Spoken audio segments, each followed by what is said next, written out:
Hey, what is up? Welcome to this episode of the Wantrepreneur to Entrepreneur podcast. As always, I'm your host, Brian Lofrumento, and the new year is here, and you cannot afford average marketing. Marketing is one of the most important things for all of us to focus on this year. That's exactly why we've gone out and found not your average marketer. We have got an incredible guest on. This is someone who has won global awards. This is someone who has seen all different sides of the traditional marketing world, as well as the very creative side of marketing, working for and with some big brands along the way. I'm so excited to humble brag about today's guest because he is quite simply amazing at what he does. Let me tell you all about him. Our guest today is named Daryl McCullough. After 25 years of running global PR firm Citizen Relations and remaining chair emeritus of that firm, Daryl has formed McGriffin Media, which is a marketing communications firm alongside his husband, George Griffin. Blending the best of traditional and digital marketing services, they provide clients with classic publicity, social media management, and other marketing creative strategies. Now, you might be thinking to yourself, how creative can Daryl possibly be? Well, as chair and CEO of Citizen, Daryl won global recognition for work on Procter & Gamble brands like Old Spice and Pampers. If you've seen their marketing, you know how creative those are, as well as major communications campaigns like the launch of XM Satellite Radio, for which he won a top national PR award. His work for brands like Taco Bell, Sony, Blockbuster, and Suzuki Motorcycles, to name just a few brands, are part of the reason why Daryl has been named PR Professional of the Year by the PRSA. There's so many incredible accomplishments that he has, but quite honestly, I'm excited for all of us to learn from him today, so I'm not going to say anything else. Let's dive straight into my interview with Daryl McCullough.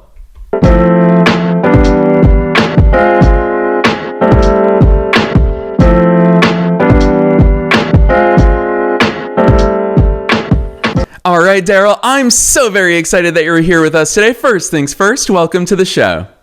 Thank you so much, Brian. Glad to be here. Heck yes. I could toot your horn for days, Daryl, because you have done so many amazing things in your career. I'm excited about all the things that you and George are up to with McGriffin Media, but you've got to take us beyond the bio. Who's Daryl? How'd you start doing all these cool things? Well, I have always had a love for communications. I studied it as an undergrad at Albright College in Reading, Pennsylvania, and I was an intern. Part of my curriculum included having to have practical internships in communications as I was a student. So I worked at a cable advertising agency. I worked at the American Cancer Society, and then I worked in the college alumni and public relations office as a student intern. So through those kind of 3 or 4 years of internships, I really got to understand and love communications, and it just really kind of inspired me. And as I was graduating from undergrad, I was a student employee in the alumni office, and the alumni relations director was going on maternity leave, and she said, "Hey, you've worked here for a couple years. Would you like to babysit my position while I go out on maternity leave?" And I'm there, oh, that's a godsend. I didn't have another job lined up. So I took that job, which was just going to be a temporary 6-month acting director position in a job that it was way above what I should have had as a pay grade. And worked for 6 months, did a really, good enough job. She decided not to come back to work. I applied for the job full time. And so immediately out of college, I was granted the opportunity to be director of alumni relations at Albright College. And it gave me this exposure to college publications, doing a newsletter and a magazine and a quarterly newspaper, running the Student Alumni Association, running the Alumni Association, doing events like homecoming and college reunions, and just you name it. I was very, very in the midst of just doing a lot of great things. So I was just a sponge and learned so much about marketing during that time. And the rest kind of flowed. About 5 years into that job, I said, what else can I do? And I decided to go back to graduate school. So while I was a student at I became immersed in the agency business. So 3 different agencies, a boutique firm that was an environmental and social issues agency, where I got to launch the City of LA recycling program in 16 languages, I think. While I was studying communications and mass communications, it was a really rare opportunity. And then I moved on to Rogers and Cowan, which is a big international entertainment firm where I worked for several years. And then I was hired away by the firm that I spent my 25 years with, that was then Payne PR, and later became Citizen Relations, a brand that I developed and rolled up 4 different agencies internationally to become a global citizen relations PR and marketing agency. So I've just been blessed in my career with so many opportunities. I've been a very loyal employee, and I've since grown and kind of kept a very values-centered approach to doing business. And some of my clients are continuing to be my friends today, and some are continuing to be clients today. So it's been a real blessing. Yeah, Daryl, I so appreciate that overview. And I want to call one thing out that really stands out to me, because we can look at all the different sides of the marketing world, the PR world, the agency world that you've operated in, but you started with something that is so clearly near and dear to your heart, and that is that word, communications. You went all the way back to your days as an undergraduate student and focus on the fact that you've always loved communications. And what I love about the way you use that term is it feels all-encompassing of marketing, of public relations, of social media. Why is that so ingrained, that verbiage, that terminology, that approach to it? What is it about communications that appeals so much to you? It really is a part art and part science. Communications starts with messaging. So it starts at this kind of bullseye of what do we want to communicate? And then it expands out into different kind of channels and different avenues. How's that message going to appear in an advertisement? How's that message going to appear in an event? How's that message going to come out in social media marketing? Or how are we going to ask an influencer to talk about that message? So at the heart of it is really that messaging. And that's what gets me excited. I'm a writer at my core. So I've always been passionate about coming up with the right words to deliver the right message. And that's the true art of the communications world. And then the science really is, how do you get that message in the right hands and in the right places where you can intersect with the right people? Yeah, I love that answer, Daryl. And I'm going to call this out really early on in our conversation today, because you are one of the masterminds who helped craft one of the most famous PR stunts of all time. We've got to talk about this super early on, the Taco Liberty Bell. Talk to us about that campaign, the inspiration behind it, because then there's some ways that I want to go from there. But first things first, I want you to paint that picture for us. Well, I'm going to take one step back, because Taco Bell is central to my career choices. I was working at Rogers and Cowan, as I mentioned, as an account executive on the Taco Bell account, and we did a massive event for them to launch a movie promotion that they were doing, and the movie was the Rocky and Bullwinkle movie, and it was a really interesting kind of way to kind of get that publicity. So we decided to take Rocky and Bullwinkle to Clinton, Arkansas, and have a special event for the entire town of Clinton. Mind you, this is back in the 90s when President Clinton was famous for going into McDonald's and eating McDonald's on his runs. So we said, you know what, we're going to get Clinton to try Taco Bell. So we went to Clinton, Arkansas, the president's home state, and invited the whole town of 1,700 people, including their mayor Beavers, to come out and give a big endorsement for tacos. We fed them for the day, gave them a concert, and they voted tacos over burgers. And that was kind of the theme of the advertising for Taco Bell. Well, that stunt put me on the radar for Taco Bell corporate. And they went to one of their other agencies and said, you know what? This Daryl guy did a really great event. Maybe you want to look at him. So my most recent firm that I spent 25 years with, hired me because of that connection. So back to the Taco Liberty Bell. I was so lucky to be working on this business, with a global brand like Taco Bell that spend lots of money in advertising and marketing. And I was so fortunate to have a seat at the creative table. And I can remember the day when our leadership team was in the office of the CEO and chief marketing officer at Taco Bell, talking about how to bring this campaign to life. And their campaign was called Nothing Ordinary About It. And they said, we're going to set the bar very high. We need to have a PR and marketing and advertising campaign where there's nothing ordinary about it. And we had brainstormed weeks and weeks and just couldn't come up with the right idea. So the chief marketing officer called us into the office and said, we're going to just put all the minds together here. And in that meeting, the idea of Taco Bell purchasing the Liberty Bell and moving it from Philadelphia to its headquarters in Irvine, California, would be an interesting April Fool's Day stunt. Now, this was before there were lots and lots of brands doing April Fool's Day stunts. But we said, you know what, we're gonna pull this off. And if we can do it with the right tone and the right messaging, we think we'll get all of America, maybe all the world, laughing along with us. Because who else could rent or buy the Liberty Bell and move it to their headquarters? No one but Taco Bell, the two most famous bells in the world, right? So we put together a campaign that included full page ads in USA Today. We had people lined up in advance to call top market radio stations and say that they read the ad in the morning and can't believe that this has happened. We had some people calling in saying that they were thrilled about the idea. It was going to reduce the national debt, and it was going to be a great way to get that historical landmark exposure. Then we had some people that were irate. You know, we staged all this kind of in a viral, before viral marketing or guerrilla marketing was even a thing. We had all this planned out. And part of the magic of that was that midday on April Fool's Day, when those ads were all over the country, we were going to let the news media in on the joke. So we didn't want to pull the wool over everyone's eyes immediately. We wanted the joke to unfold in a very kind of reasonable way. So we let the news media in by satellite news release. We said, you know, this was a joke.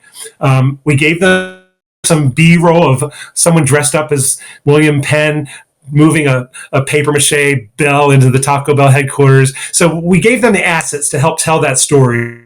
They played along. It was on every nightly news station. And then we were booked on the 3 morning shows, Good Morning America, The Today Show, and CBS This Morning, basically a roadblock of news media. And you can imagine just every newspaper, every conceivable media outlet covered this stunt because it was just so funny. And it was funny before brands were doing kind of outrageously funny things like this. And there's been some that have beaten it, but I have to say, to this day, it's still on the top of the list of PR stunts of all time. We were a Jeopardy answer. We were a Wheel of Fortune answer. We're in Trivial Pursuit cards. We're in class books and textbooks for marketing and advertising. It's just been so fun to be associated with that and to be part of that. Yeah, Daryl, gosh, hearing that backstory, I'm so appreciative of you sharing that stuff with us. And it just goes to show the way that your mind thinks. Even something as subtle as when you said the 2 most famous bells in the world, the Liberty Bell and Taco Bell, it shows how creative your mind is, because we may not, as consumers, we may not think of Taco Bell, the bell part of it, but you created that bridge in consumers' minds and the media's minds. And obviously that resulted in so much free, so to speak, obviously the benefits of PR, so much free organic exposure for the brand. And so it's an incredible way, which leads me straight into this question. And I'm so excited. Just interject though, Brian. That day, the White House had their daily press briefing, and they said, a reporter asked them about this, and they said, well, we haven't heard about it, but we endorse the idea. In fact, we would like to talk to Ford about buying the Lincoln Memorial. That's amazing. I love that. Honestly, and that goes to show what good marketing can do. I mean, we're talking about reaching to the White House now, Daryl. It's amazing. And so hearing that, my question to you is, and I would love for you to not only have that hat on, having worked with these global brands, but I also want to mix in what you're doing with McGriffin Media, because you're bringing these types of solutions, these types of services to all different types of businesses across industries and business sizes. And my question to you, Daryl, is, do we have to have that level of creativity, of humor, of outside the box thinking? We're talking about marketing in all of its different forms, PR, social media, obviously all forms digital. What's your take on that, especially within the realm of what you're doing with McGriffin Media? I think creativity and strategy today mean, how are we going to connect with somebody in a really relevant and personal manner. It's interesting in the era of social and digital media, people have so many choices to get their information, to get their news, and to share information or share news. And, it's oftentimes one-to-one communication, or if they're lucky to have a platform with lots of fans and followers, they may be speaking to a larger group of people. But at the core, people share what they think is interesting, newsworthy, or relevant to their people that follow them, or to people that are listening to them. People like to share things like their takes on things. So reviews are really very popular, obviously. So the people that saw Wicked, were very quick to say, I was one of the first to see Wicked, and that became some social capital for those folks who got an early screening. But at the end of the day, it really does still come down to messaging. And if you use creativity and strategy to find out what that shareable message is that can go to someone else, whether it's going to People magazine or whether it's going to the influencer on Instagram who has 10,000 followers, they still need a message. I like to think of it as like a piece of luggage, and you want that piece of luggage to look nice, to be practical, but also have a handle that someone can grab and pass along to someone else so that they can take it, open it up, and share what's inside it. And that kind of message that travels, or the message that opens up and turns into a conversation, is really gold today. When we can get people online talking about something, talking about a brand, kind of like what we had with the Taco Liberty Bell, get people talking about a brand that really they wouldn't otherwise be talking about, that's when we've hit gold. Yeah, for sure. And here's the thing that I really appreciate about your work and the way that you think, Daryl, and especially the way that you articulate things, is that whenever I ask you a question, and trust me, I've gone deep into your work and I see that you show up this way across all platforms, is that whenever these big topics come up, everybody wants to talk about the flashy things. It's fun to hear about the Taco Liberty Bell, but what I really appreciate is you bring it back to the messaging, the branding. What is it that we want to convey? What's going to land with the people that we're really looking to resonate with? And that's why I'm really excited. And we're going to talk about, you don't just have your business background, you don't just have your career, you obviously are doing this actively with really cool brands and businesses under McGriffin Media, but you're also doing this as a published author as well. And so with that in mind, you have such an extensive suite of services. How do you even begin to build that roadmap for businesses who want to resonate with their audiences in this deep and effective of a way? I think it's about treating your own business as a brand and believing in something that differentiates yourself, and then sharing that. And the best way to share that is in doing good work and getting results for clients. At the end of the day, clients in marketing have thousands of choices of agencies, from big global agencies to small freelancers and smaller shops. So what's going to get them the need, money they have to spend? So that becomes a very kind of, changing equation, and the algorithm that a client uses in choosing the size of agency or size of agency resource that they need really does come down to amount of budget they have, but also how much firepower they get for that budget and how many potential results they can get for that budget. So I think putting yourself out there with good brands, with brands that have good products behind them, that you're not just kind of doing smoke and mirrors for something that doesn't really do what it says it does. We are very, very picky about the brands that we work with, and we like them to be the best in their class or one of the best. I love a challenger brand. I love a brand that people may not know about. In fact, we work with Canopy, which is part of Overdrive. Overdrive is the digital ebook company behind the brand name Libby.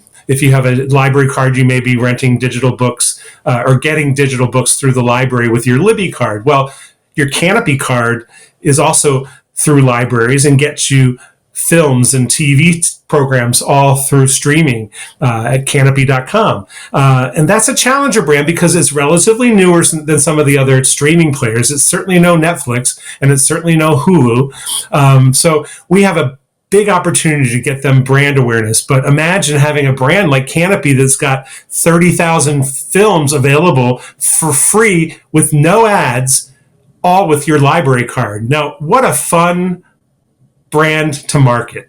So we're just having a delightful time finding influencers who like to share their love of Canopy, but also finding news media who love Canopy, to finding filmmakers who love Canopy. There was a Canopy podcast that included some of the top filmmakers in the world saying that they're lovers of the brand because it's the place where they can get some of the deep dive content that they might not otherwise have access to.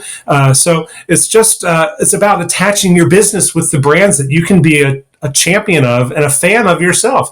It's really easy for me to sell something if I'm a customer and I love it.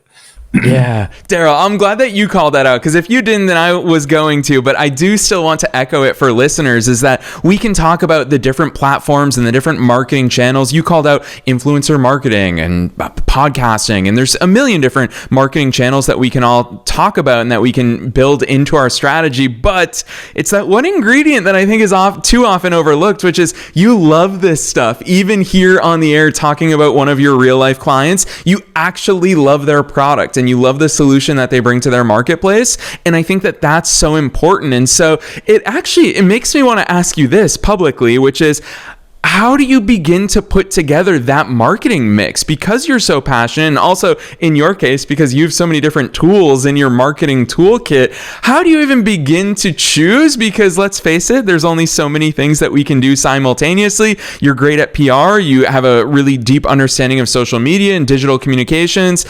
Where do you start, Daryl? What's step one? Is it the question that you ask of your clients? Is it a strategy that you use when you put together a marketing blueprint? I want to get inside that strategic mind of yours. First, I want to talk about the team that's around me, because it's not just me and it's not just my husband, George. We have assembled a team of seasoned strategists and creatives that have worked in this business with me or around me for the last 20 years. So we have this really great team, a band of experts that can approach almost any assignment with a really, open mind and creative thinking and strategic kind of solution approach. So that's where we start to bring a client the solution. And then we push the client to give us a very, very specific brief, one that talks about their challenges and their opportunities, one that talks about their strengths and their weaknesses, one that shows us their target audience and what they know about their target audience, and then where we can fill some gaps. Maybe we can understand a little bit more about that target audience than the stuff that they don't know, or we can find places where we can intercept that target audience that they haven't used yet. So looking at digital spaces or physical spaces like events or conferences, or depending on what the product or service is. So we start with that brief. They brief us on what they know, and then we look at that from a 360 perspective, completely holistically, to see where are the gaps, what do they need answered, what questions can we answer for them, and then more importantly, where's the best, if they only have $10, where's the best place to put that $10 in the marketing mix? And, you can't always spread $10 too thinly. So you might need to make 3 choices out of the 10 opportunities that you have uncovered. But if those 3 choices hit, your client wins money. Hopefully they'll reinvest, so that the next quarter or the next year, you'll double your budget. You'll have 20 or 200 or 10,000 to spend. So we like to think of it that way. It's like, kind of a hum, sing, and shout approach. Start small, reasonable, get results, and then build on that. Yeah, I really love that. Again, step by step. I've always loved that Martin Luther King Jr. quote where he said, you don't have to see the whole staircase, just take that first step. And I think that it's so prevalent in the way that you talk about these things, is a really grounded approach. Yet again, Daryl, you kind of hijacked the question and went straight to, well, hold on a second. Let's think about the customer. Let's think about the profile of who it is that we want to reach. And then we can begin putting that strategy together. So I want to squeeze this in. It wasn't on my list of topics for today, but I do want to squeeze in, what do you look at when you think about an ideal customer profile? Because there's a lot of mixed advice out there about obsessing about, what kind of car they drive, how long their commute is. But what are those pertinent and relevant and important things that your mind goes to? I think ideally they are in the market. So you want to find that person that is primed or just on the fence of being primed to make that purchase. So, today it's very easy with all the digital information that's out there. People like to think their smartphones are always listening. And to some degree, everything you click on your phone or on your computer is getting captured. So yes, all those websites that you're visiting are listening, and that data is being captured and shared. So there is a digital record of the things that you're interested in. So if you come back from the doctor and have a cold and you're searching online for new vitamins or what foods could I eat that would help cure my cold in addition to the medicine, you might be getting, ads for tissues, ads for vitamins, ads for medicine in your feeds, and say, how did they know I had a cold? And you wouldn't necessarily remember that you were actually searching on that, or it had some kind of digital footprint left behind. So you want to know those people that are kind of inclined to be interested in what you're buying or what you're selling. And those are the most people that are going to purchase. And again, you find that through research. You can do what we call demographic profiling, where you understand who your customer is really, really well. And then you can do kind of an archetypal profile of that person and understand what types of things they're doing, what magazines they're reading. We have a great skincare brand, and it's all about reaching women who are interested in making themselves look and feel younger and keeping their skin healthy. And skincare is such a huge trend now with people of all ages. Even young girls are very obsessed now with skincare, and they're raiding their mother's medicine cabinets for the skincare products. It's been a fascinating explosion. So we are kind of in this market now trying to figure out how we can message appropriately for all the people that are looking for skincare and looking for the most results-oriented skincare, like our brand that we represent, which happens to be Revision Skincare. Yeah, Daryl, gosh, dropping nuggets of knowledge left and right, probably things that you don't even realize that our listeners are going to pick up, because listeners, Daryl just revealed one key ingredient that he clearly cares about, and that is purchase intent. It's not enough to just understand and be able to find your customers or potential customers. You want ones that are in the market and ready to buy. So Daryl, I love those real life insights. And I will tell you, here in these conversations, I always love switching gears towards the end to talk to you, not only as the subject matter expert that you are, but also, you're one of us. You are a fellow entrepreneur, and you've obviously been in the business world for a while, but now you're running your own agency as well. And on top of that, fun fact about you that I'm excited for you to share with listeners is that you're also a working actor. You're also an author. You've got 2 published books. So, Daryl, what the heck are you doing outside of work that you're finding all this time to do these other cool and exciting things as well? Well, that was a prerogative for my new chapter of my life. During the pandemic, I decided to just kind of step aside and let some of the leaders of citizen relations kind of continue to lead and grow. There's very little turnover at Citizen. So I had leaders that have been with me for 15, 20, 25 years that needed opportunities. So it was really my time to move on. I'm still very much attached to them and to the agency as the chair emeritus, and I help send them business and name drop and refer all the time. But one of the priorities for me was to be able to do some of the things that were always on my wish list, like writing, whether it be a screenplay, whether it be a poem, whether it be a book or children's illustrated book, like I have 2 now. And then also to do some acting. Back when I was in undergrad doing that communications internship, I also was a theater fanatic and was acting all the time and acted for years after that. And I wanted to kind of get back to some of those roots too. And now that I have the luxury of some additional kind of choices to be able to make, I'm able to kind of bifurcate my day and my schedule to do some of these other kind of passion areas. And they all kind of have one central thing. They're all about creativity and all about being genuine and authentic. And that's really what my brand is about. I think it's really important today in marketing and in life to be your authentic and true self. So I've been out and proud as a business executive for my entire career, or at least the last 25 years of that career. And I continue to try to lead through that challenge for young people who may be struggling. And then in some of my other issues, I attacked the challenge of understanding grief and death in my first children's book called The Story of Tree and Cloud. And that book was written shortly after the death of my mother. And it was also to kind of help me process the grief of losing her. And I channeled that into making this beautiful story set in nature about friendship and passing, and how children of all ages can come to terms with a really devastating, grappling issue of grief. And then the success of that first book turned me on to another topic that's near and dear to my heart, and that is body image and weight. And my second book then became Chubby the Bear's Big Choice, and it's about body image positivity as well as standing up to bullies.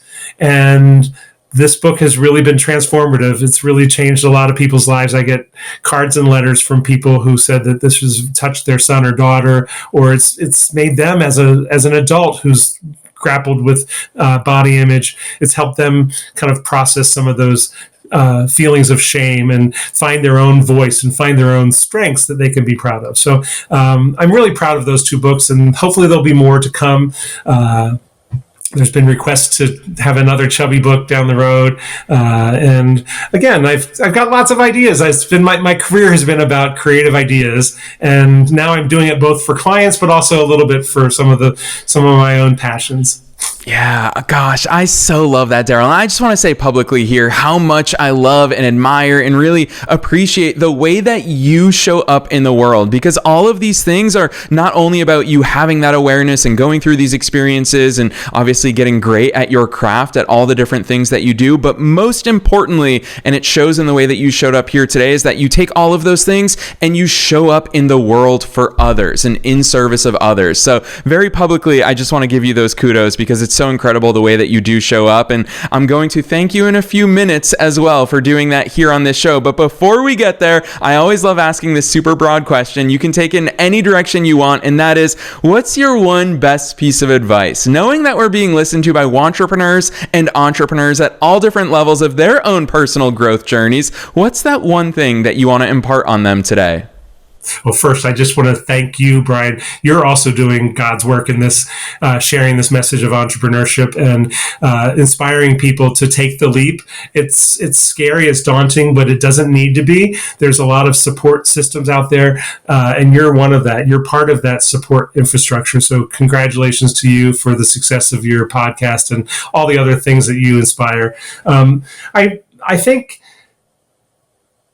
two things would be my advice. One goes back to where I started. Be the intern. And that's a mindset shift. So even when I was the CEO, I would go into a brainstorm or to a client meeting or to a presentation, and I would remind myself that other people knew more than me. I wasn't the smartest. I wasn't the most creative. I needed to listen. I needed to ask questions and learn. And with that kind of mantle, you can do almost anything. You can find out more than you'd find out otherwise by taking that position.